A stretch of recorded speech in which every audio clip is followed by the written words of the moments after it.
Hello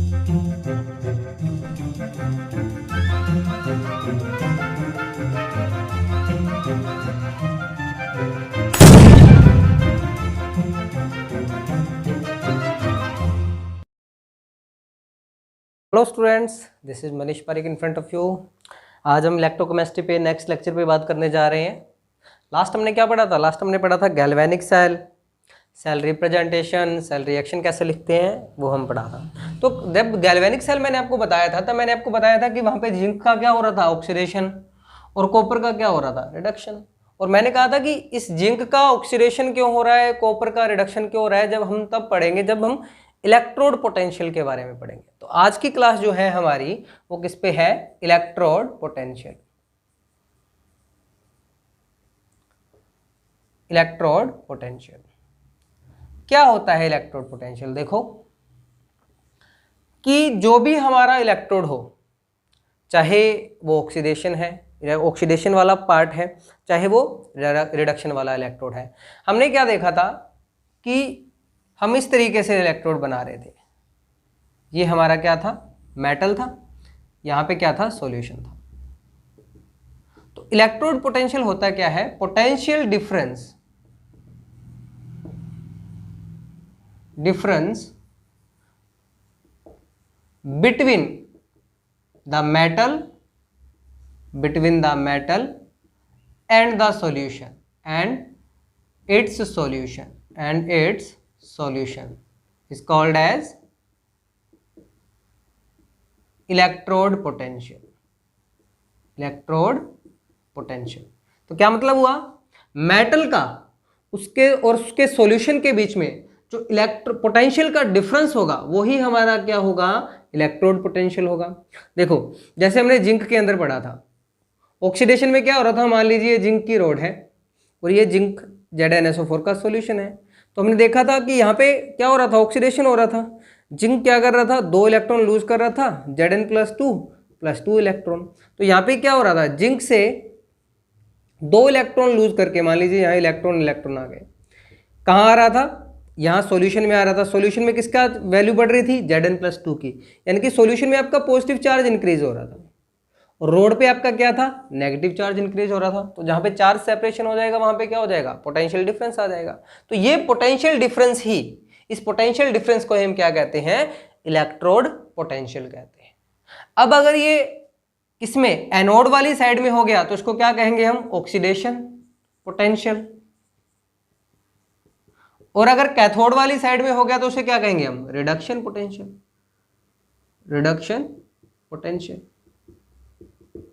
ये हो जाएगा हमारा oxidation electrode potential, reduction electrode potential. समझ में आया? तो ये तो क्या था? सीधा इलेक्ट्रोड पोटेंशियल की बात थी कि इलेक्ट्रोड पोटेंशियल ऑक्सीडेशन का, अब जिंक का भी कुछ ना कुछ होगा, हमारा क्या होगा? और कॉपर वाले का भी इलेक्ट्रोड में कुछ ना कुछ पोटेंशियल होगा, जिसकी वजह से आयंस और सॉल्यूशन और मेटल के बीच में क्या हो रहा था? इलेक्ट्रॉन का एक्सचेंज हो रहा था। तो वहां पे हमारे पास क्या हो गया? अच्छा, इसकी एक और कंडीशन, इसमें क्या होगा? एज इलेक्ट्रोड पोटेंशियल डिफरेंस कब? At equilibrium. ये भी याद रखना, इक्विलिब्रियम पे। इक्विलिब्रियम का मतलब कि कंटिन्यूसली ये तो कंडीशनें चेंज होती रहती है ना, इलेक्ट्रॉन आते रहते हैं जाते रहते हैं। जब इक्विलिब्रियम बन जाए, इक्विलिब्रियम मतलब कि जितना Zn+2 में कन्वर्ट हो रहा है उतना ही Zn+2 Zn में कन्वर्ट हो जाए, इस कंडीशन के अंदर जो पोटेंशियल डिफरेंस होगा वही हमारा क्या होगा? इलेक्ट्रोड पोटेंशियल होगा। ठीक है, तो ये बेसिक टर्म थी हमारे पास इलेक्ट्रोड पोटेंशियल की। अब देखो नेक्स्ट, ऑक्सीडेशन वाले में होगा तो ऑक्सीडेशन, जैसे ऑक्सीडेशन को रिप्रेजेंट, इसको रिप्रेजेंट किससे करते हैं? इसको रिप्रेजेंट करते हैं हम ई से। जनरली किससे रिप्रेजेंट कर देते हैं? ई से। अब अगर ऑक्सीडेशन की बात करूं, मेरे को Zn से Zn+2 को रिप्रेजेंट करना है तो मैं कैसे लिखूंगा? Zn से Zn+2। तो ये किसको रिप्रेजेंट करेगा? ऑक्सीडेशन पोटेंशियल को। ये रिप्रेजेंटेशन किसका होगा? ऑक्सीडेशन पोटेंशियल का। अगर मेरे को रिडक्शन पोटेंशियल शो करना है किसका? कॉपर वाले का, उसको किससे रिप्रेजेंट करूंगा? Cu+2 से Cu। ये किसको रिप्रेजेंट करता है? रिडक्शन पोटेंशियल को। तो यहाँ पे देखो Zn से Zn+2 क्या हो रहा है? ऑक्सीडेशन। Cu+2 से Cu क्या हो रहा है? Reduction potential. ठीक है, अब देखो हमारे पास जो हम आगे इलेक्ट्रोकेमिकल सीरीज पढ़ेंगे तो IUPAC का ना एक कन्वेंशन है। IUPAC का क्या कन्वेंशन है कि आप इलेक्ट्रोड पोटेंशियल हमेशा किसको बोलोगे? रिडक्शन पोटेंशियल को ही बोलोगे। यानी कि हमें जो जब जब इलेक्ट्रोड पोटेंशियल की बात कहेगा, यानी कि हमें ये कह देगा कि जिंक का इलेक्ट्रोड पोटेंशियल इतना है, हमें सिर्फ ये कहा कि जिंक का इलेक्ट्रोड पोटेंशियल इतना है, तो हमें ऑटोमेटिकली ये समझ जाना है दैट मीन्स जिंक का रिडक्शन पोटेंशियल इतना है। यानी कि आईयूपीएससी क्या कहता है कि हमारा इलेक्ट्रोड पोटेंशियल किसमें रिप्रेजेंट होगा, हमेशा रिडक्शन पोटेंशियल के अंदर। नेक्स्ट हम जो टेबल भी पढ़ेंगे ना इलेक्ट्रोकेमिकल सीरीज, वहां हम सभी के जो इलेक्ट्रोड रिडक्शन पोटेंशियल पढ़ेंगे। तो हमारे पास इलेक्ट्रोड पोटेंशियल आईयूपीएससी कन्वेंशन के हिसाब से हमेशा ही क्या होगा, electrode potential simply means reduction potential. जैसे आपको कहे कि जिंक का इलेक्ट्रोड पोटेंशियल है 0.76 वोल्ट या -0.76 वोल्ट, तो सिंपली मींस आपको क्या होगा, अगर सीधा इलेक्ट्रोड पोटेंशियल बोला है और कुछ नहीं बोला ऑक्सीडेशन के रिडक्शन, आपको क्या बोला, जिंक का इलेक्ट्रोड पोटेंशियल इतना है, तो आपको अंडरस्टैंडिंग ये होनी चाहिए कि अगर कुछ नहीं बोला दैट मींस उसने क्या बताया है, आपको जिंक का रिडक्शन पोटेंशियल बताया है। और रिडक्शन पोटेंशियल और ऑक्सीडेशन पोटेंशियल में बड़ा सिंपल सा रिलेशन होता है। क्या रिलेशन होता है, हमारे पास जैसे मैंने लिख दिया EZn + 2 से Zn, ये क्या है, ऑक्सीडेशन पोटेंशियल, रिडक्शन पोटेंशियल, ये होता है माइनस ऑक्सीडेशन पोटेंशियल के। यानी कि आपको मान लीजिए जिंक का रिडक्शन पोटेंशियल बता दिया आपको 0.76 वोल्ट, ये जिंक का क्या है, रिडक्शन पोटेंशियल, और आपसे पूछा जाए कि जिंक का ऑक्सीडेशन पोटेंशियल क्या होगा, तो +0.76 वोल्ट। ये सिंपली हमारे पास क्या था, इलेक्ट्रोड पोटेंशियल से रिलेटेड टर्म थी। इसको किससे रिप्रेजेंट करते हैं, ई से। अब एक कंडीशन आती है स्टैंडर्ड इलेक्ट्रोड पोटेंशियल। अब स्टैंडर्ड कंडीशन हमें पता है, जो हम केमिस्ट्री में यूज करते हैं। अगर मैं बात करूं किसकी, स्टैंडर्ड इलेक्ट्रोड पोटेंशियल की, हमारे पास क्या है next, standard electrode potential. Standard electrode potential, तो वही potential difference of any electrode, लेकिन कंडीशन क्या होगी, स्टैंडर्ड। स्टैंडर्ड कंडीशन क्या है हमारे पास, कंसंट्रेशन जो हमने सॉल्यूशन लिया है, इलेक्ट्रोलाइट लिया है, वो कितना होना चाहिए, 1 m। टेम्परेचर कितना होना चाहिए हमारे पास, 298 केल्विन, और हमारे पास प्रेशर कितना होना चाहिए, वो होना चाहिए 1 एटमॉस्फेरिक प्रेशर। और स्टैंडर्ड इलेक्ट्रोड पोटेंशियल को हम डिनोट करते हैं E0 से। ये किसकी रिप्रेजेंटेशन है, E0 की रिप्रेजेंटेशन है। ओके, तो E0 का सिंपली मींस क्या है, हमारे पास ये सारी कंडीशनें क्या है, कांस्टेंट है, कंसंट्रेशन इतनी रहेगी, टेम्परेचर इतनी रहेगी और प्रेशर इतनी रहेगी। ओके, इसको हम क्या कहते हैं, स्टैंडर्ड इलेक्ट्रोड पोटेंशियल। तो ये हमने क्या बात की, इलेक्ट्रोड पोटेंशियल की। अब नेक्स्ट जो टर्म आती है हमारे पास, वो आती है EMF। EMF electromotive force of cell, electromotive force of cell. तो देखो गैल्वेनिक सेल में हमने क्या बात की थी कि यहां पे हमारे पास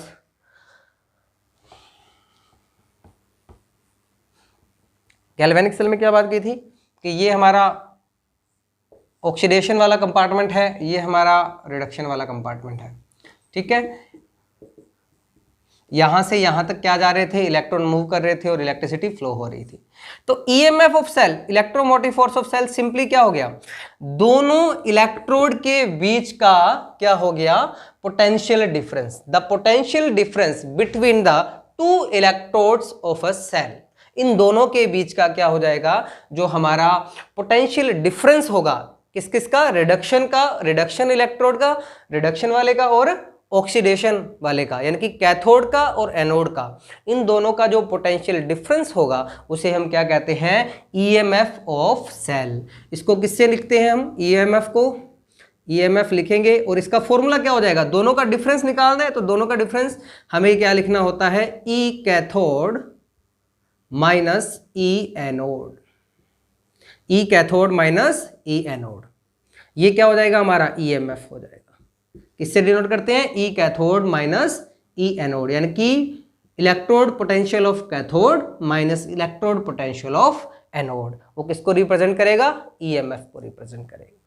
अगर हम बात करें स्टैंडर्ड कंडीशन पे, वही हम इसको ई नोट कर देंगे, इसको ई नोट कर देंगे तो ये दोनों भी क्या हो जाएंगे, ई नोट, यानी कि स्टैंडर्ड कंडीशन पे इलेक्ट्रोड पोटेंशियल कैथोड का माइनस स्टैंडर्ड कंडीशन पे इलेक्ट्रोड पोटेंशियल किसका, एनोड का, किसको रिप्रेजेंट करेगा, स्टैंडर्ड ईएमएफ को रिप्रेजेंट करेगा, इलेक्ट्रोमोटिव फोर्स।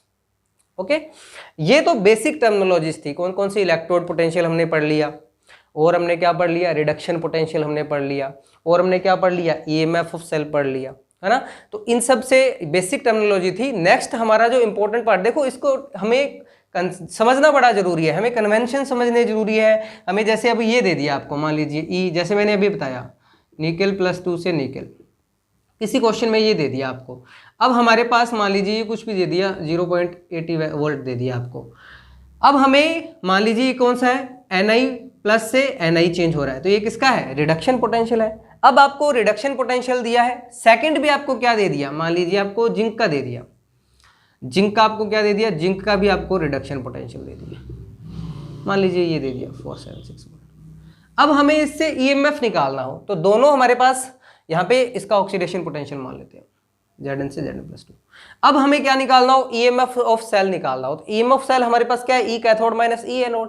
तो ई कैथोड हमारे पास क्या है, जिसका रिडक्शन हो रहा है, रिडक्शन किसका हो रहा है, मान लीजिए हमारे पास रिडक्शन इसका हो रहा है, ठीक है, और हमारे पास ऑक्सीडेशन किसका हो रहा है, जिंक का हो रहा है। ध्यान देना, ये दोनों जो लिखोगे ये होने क्या चाहिए, रिडक्शन पोटेंशियल ही होने चाहिए, रिडक्शन पोटेंशियल। मैंने अभी आपको बताया electrode potential simply means reduction potential. तो यहाँ पे लिखने क्या है आपको, reduction potential of cathode, reduction potential of anode. अब मान लीजिए इस फॉर्मूले में मैं इसकी वैल्यू लिखता हूँ, तो कैथोड पे मेरे पास रिडक्शन पोटेंशियल है Na+ से क्या हो रहा है, Na हो रहा है, तो 0.80 वोल्ट, है ना, माइनस ई एनोड। ई एनोड में क्या लिखना है आपको, रिडक्शन पोटेंशियल, लेकिन दे क्या रखा है, ये आपको दे रहा है और ऑक्सीडेशन पोटेंशियल। तो ऑक्सीडेशन पोटेंशियल को हमें कन्वर्ट करना पड़ेगा रिडक्शन पोटेंशियल में, तो रिडक्शन पोटेंशियल में सिंपली क्या हो जाएगा, ये प्लस के अंदर आ जाएगा, प्लस के अंदर आ जाएगा तो 0.6 वोल्ट। तो इन दोनों का डिफरेंस 80 माइनस 0.76 तो 0.04 वोल्ट, ये हमारा क्या हो जाएगा, ईएमएफ ऑफ सेल हो जाएगा। ओके, इस तरीके से हमें कैलकुलेट करना पड़ेगा ईएमएफ। तो ये बेसिक कन्वेंशन है, ये हमें याद रखने पड़ेंगे। नेक्स्ट जो हम बात करेंगे, नेक्स्ट हम बात करेंगे नस्ट इक्वेशन पे। अब देखो नस्ट इक्वेशन भी क्या करती है, हमें इलेक्ट्रोड पोटेंशियल या ईएमएफ ही निकालती है, लेकिन कब, जब हमारी कंडीशन स्टैंडर्ड ना हो, यानी कि हम उसमें क्या कर दें, हम कंसंट्रेशन में चेंज कर दें, प्रेशर में चेंज कर दें, टेम्परेचर में चेंज कर दें, तब जो हमें ईएमएफ निकालना पड़ेगा वो किसकी हेल्प से निकालेंगे, हम नस्ट इक्वेशन की हेल्प से निकालेंगे, और वो हम नेक्स्ट क्लास के अंदर देखेंगे। Thank you so much.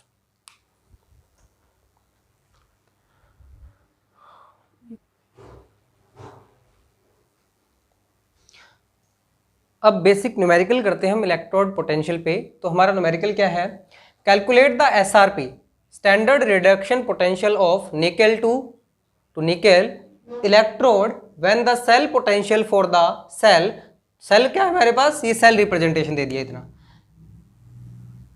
Is 0.59 volt. ये हमें क्या दे दिया, cell potential, that means EMF. और ई जो हमारे पास कॉपर इलेक्ट्रोड था उसका रिडक्शन पोटेंशियल हमें दे दिया। तो देखो पहले तो सेल रिप्रेजेंटेशन से हमें देखो, हमने देखा था ये सोल्ट ब्रिज होता है, सोल्ट ब्रिज के इधर कौन सा पार्ट होता है, एनोड, और इधर क्या होता है, कैथोड।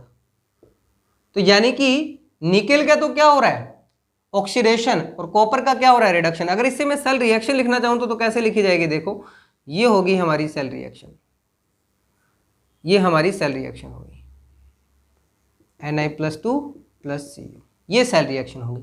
अब हमें क्या निकालना है, cell potential, that means EMF या ई नोट सेल।